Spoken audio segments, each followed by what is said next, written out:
So we get this question every Halloween season, and that question is Knott's Scary Farm really all that worth it, or is it just an overpriced Halloween gimmick and you should probably go to Universal Studios instead? Well, stick around because I'm going to break down everything you need to know, including the secrets to skipping the lines without wasting your money on expensive passes, and just to show you why Knott's Scary Farm is definitely the Halloween event not to miss. What's up, YouTube? Trevi from the Adventure Buddies, the modern travel family, bringing you another video filled with tips, tricks, and inspiration to make sure you maximize your next family adventure, like we always do here at the Adventure Buddies. All right, so let's talk about what Knott's Scary Farm is all about. So if you're into Halloween thrills, this is one of Southern California's biggest and best haunted events. So running from mid-September to early November, Knott's Scary Farm transforms the entire theme park with haunted mazes, scare zones, and an eerie ride overlay. So some of the rides are crafted to Halloween theme. But here's something that trips up a lot of people for the first time. It should be known that Knott's Scary Farm is a completely separate event from the regular daytime pass. So if you are at Knott's Berry Farm early in the day, you do need a separate ticket for the Scary Farm at night. So don't make the mistake of thinking your regular admission will cover it. So the other common mistake or question that we get asked is that if you are visiting during the day, so you're joining the normal amusement park, do you have to leave the park and re-enter? And the answer, unfortunately, is yes. We know that's a hassle, but it is two separate events. So you do need two separate tickets. But we do have a little bit of a tip for you, a little hack, and so you can avoid that by doing the buffet. So what is the buffet? So the buffet is one of Knott's best kept secrets and the perfect way to maximize your experience. So for about $45 to $55, depending on the night,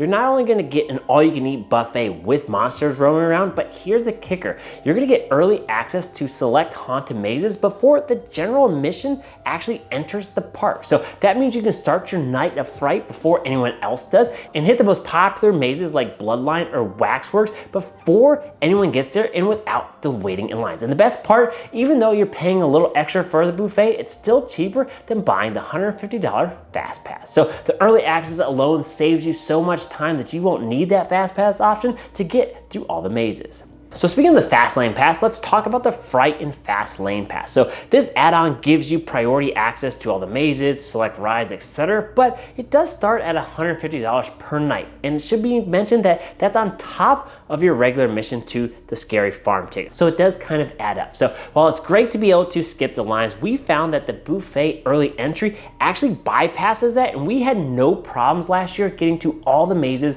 with very little to zero wait. So take that into consideration when deciding how you're going to approach your trip to Knott's Scary Farm. So if you did like that buffet tip, make sure you hit that red subscribe button and like that video, because we do have a ton of other travel tips and adventures that we here at the Adventure Buddies would love to share with you and welcome you along the journey. So without further ado, let's get back into the content and talking about what else you can expect at Knott's Scary Farm.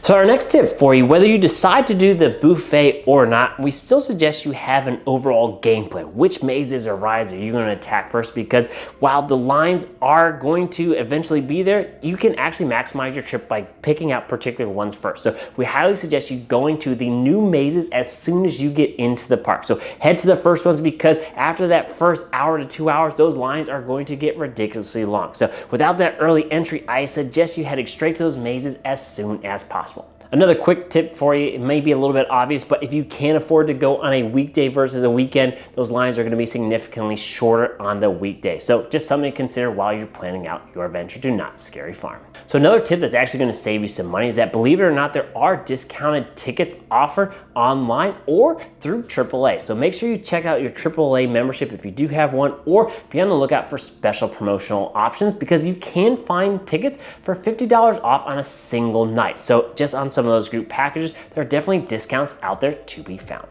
Then another tip for you, you need to make sure you get there super early to be first in line if you're doing just general admission, or with the benefit of the buffet ticket, you could actually get up close and personal to the entrance. So at the particular time when Knott's Scary Farm opens, there's going to be an opening act, an opening scene where all the monsters are going to come rushing at you, and it's just a big theatrical moment that you don't want to miss. But if you're all the way in the back of the line, you're not going to see it. So either get there super early and just hang out and wait, it is worth it, or pay a little extra, do the buffet dinner, hang out with the monsters, and then you're gonna get right up there. So it's gonna be a little bit different spot than where the normal general public's gonna line up. You're gonna get a great viewing opportunity of the monsters entrance. Plus, you still then get the early entrance to the mazes. So make sure you take that tip into consideration because that is an experience you're not gonna wanna miss. So then finally, our last tip about Knott's Scary Farm is while I do say get to the mazes as quick as possible because that's where the line's gonna fill up, but our tip and something that we actually enjoy the most as a family, and we've gone probably about 5-6 years in a row,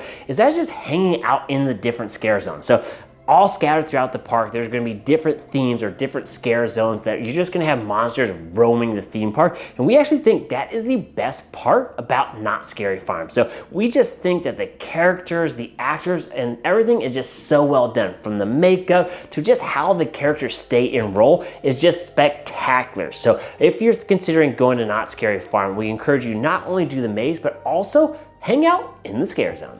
So there you guys have it. In summary, Knott's Scary Farm is something that we don't think you should miss and something that we have penciled in each and every year on our calendars for our family adventures because we, again, love the overall theatrics that we see each and every year and we just can't get enough. And we just think for the price, for what you get and the value, this is just an incredible deal and experience that we're looking forward to each and every year. So if you did like this video, please consider giving us that big thumbs up. Hit that red subscribe button for more travel tips and adventures. And most importantly, remember, life's an adventure. Who you going on it with?